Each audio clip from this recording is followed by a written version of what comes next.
Se você tem uma criança atípica por aí e quer saber por que ela não gosta de parquinho, porque ela não se interessa tanto, ou brinca pouco, ou foge realmente dele, fica aqui nesse vídeo que eu vou te ajudar a entender o que está acontecendo. Oi, eu sou a Keila, bem-vindos de volta ao meu canal. É muito bom ver você aqui mais uma vez. Eu listei aqui algumas coisas, já bora direto entender então o que está acontecendo. Por que as crianças autistas têm dificuldade com o parquinho? Primeira coisa que a gente tem que pensar: sensibilidade sensorial.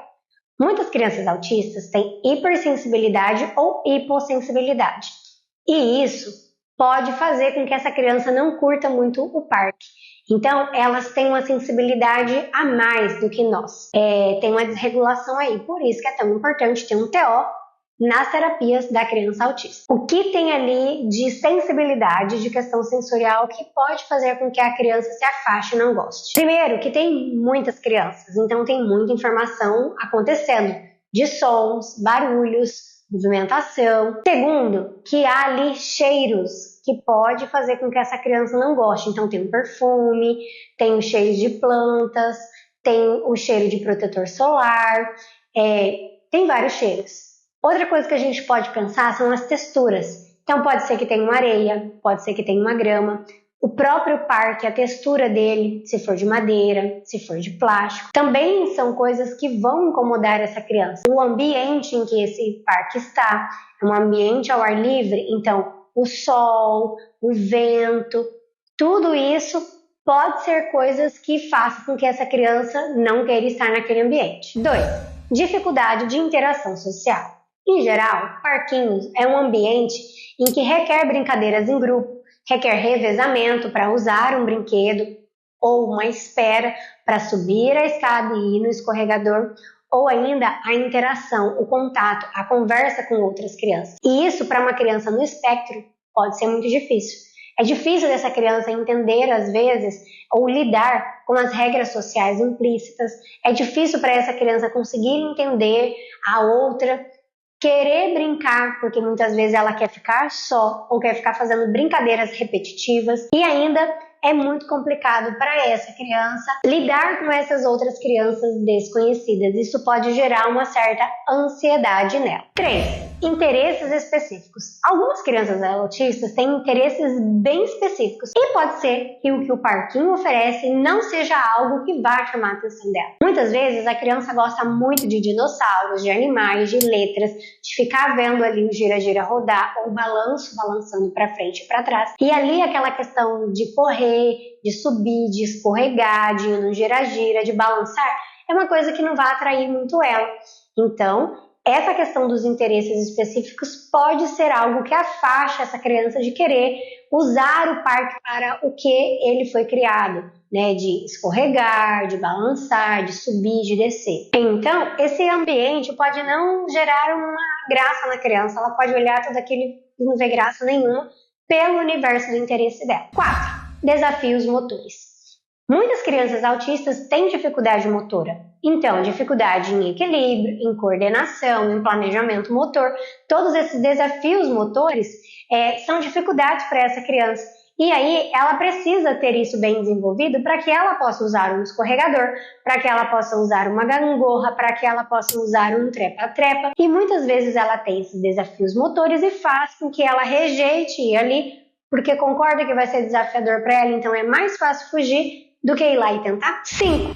Necessidade de previsibilidade. Crianças autistas gostam de previsibilidade. E muitas vezes o ambiente do parquinho não traz. Pelo contrário, traz variáveis e traz imprevisibilidade.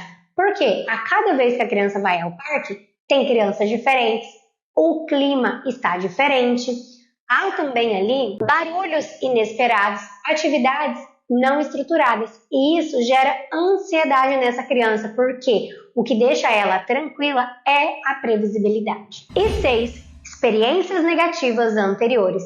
Se essa criança já foi ao parquinho e não teve boas experiências ali, como por exemplo, uma criança empurrou ela, ou a criança ignorou ela, ou ainda ela teve uma crise sensorial, ou ela sentiu-se sobrecarregada, porque é um ambiente que traz muita informação. Então, ela armazenou que aquele ambiente é desconfortável.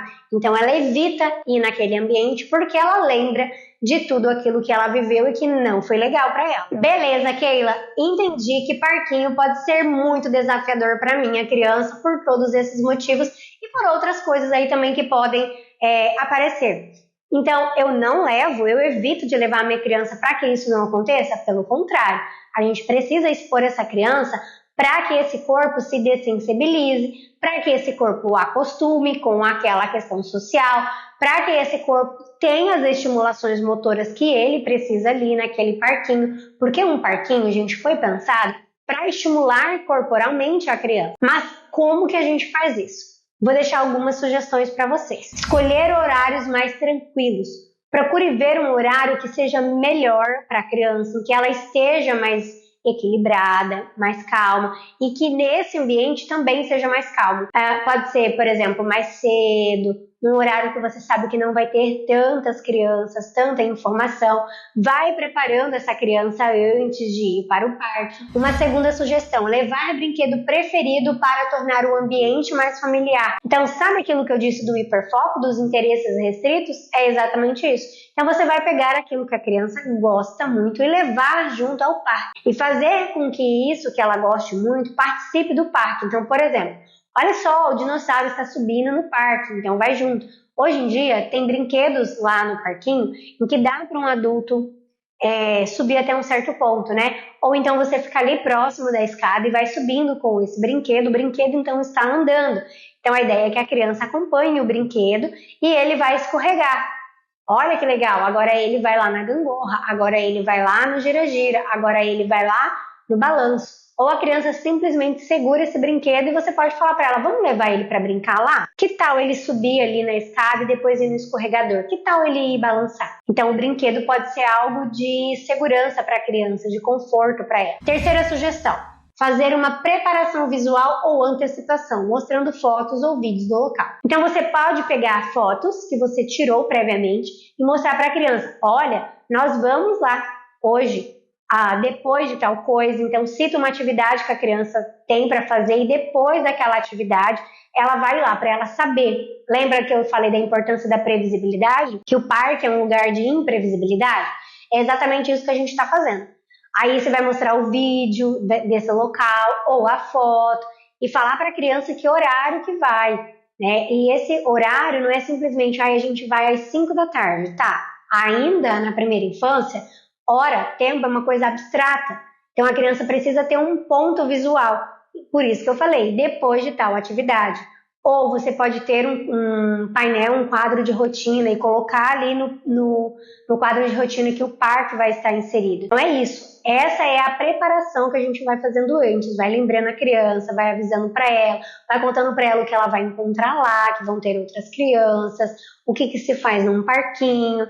Então essa é a preparação. Quarta sugestão, respeitar os limites da criança sem forçar interações. Então respeite ela. Se ela não está a fim de interagir com a outra criança, tudo bem, ela não precisa. Se ela não está a fim de pegar o balanço e balançar, como é para se fazer com o balanço, mas ela quer só empurrar o balanço para ele ficar para lá, ok. É claro que nós também temos que entender que socialmente tem outras crianças ali que querem participar. Então ela vai ficar um tempo ali e depois a gente vai trocar. Porque também a gente está ensinando para a nossa criança as regras sociais, né, que são implícitas. Então eu não sou dona do balanço e eu vou ficar ali sozinha. Não. E é claro que a gente vai aos poucos fazendo com que essa criança use o balanço. Então ela senta e ela balança, porque tem toda uma estimulação que acontece ali para ela, que é bom para ela, que vai ajudar ela. E a última sugestão que eu listei aqui, buscar espaços mais adaptados ou inclusivos, se houver na sua região. Talvez seja legal começar mais por esses lugares inicialmente e depois você vai trazendo para ela ser inserida em um ambiente onde encontre outras crianças típicas, porque ela também precisa ter contato com crianças típicas para ir aprendendo as questões sociais de forma tranquila. Conversa com a pessoa que faz acompanhamento com essa criança. Fala com ela que você está querendo trazer essa experiência de parquinho. Pede sugestões, pede para nas terapias ir trabalhando com ela, as questões comportamentais, para ir te ajudando nessa questão do parque. O TO também pode te ajudar quanto às questões de sensibilidade, que eu listei lá. Lembra número 1 que eu falei, as questões sensoriais? Então conversa com o Theo, fala que você vai querer levar no parque, fala que você percebeu isso e tal, que ele também é um profissional que pode te ajudar. E é claro, um profissional da área motora também vai te ajudar, porque um corpo organizado faz com que a criança queira ter mais experiências motoras. Agora, eu quero saber de vocês. Conta pra mim lá nos comentários como têm sido as experiências de ir ao parque aí com a sua criança. Quem sabe tem alguma outra dúvida sua que eu ainda não falei nesse vídeo, eu vou responder nos comentários. Eu espero que esse vídeo tenha sido de valor para você. Não se esquece de deixar um like e eu te aguardo no próximo vídeo no meu canal. Tchau!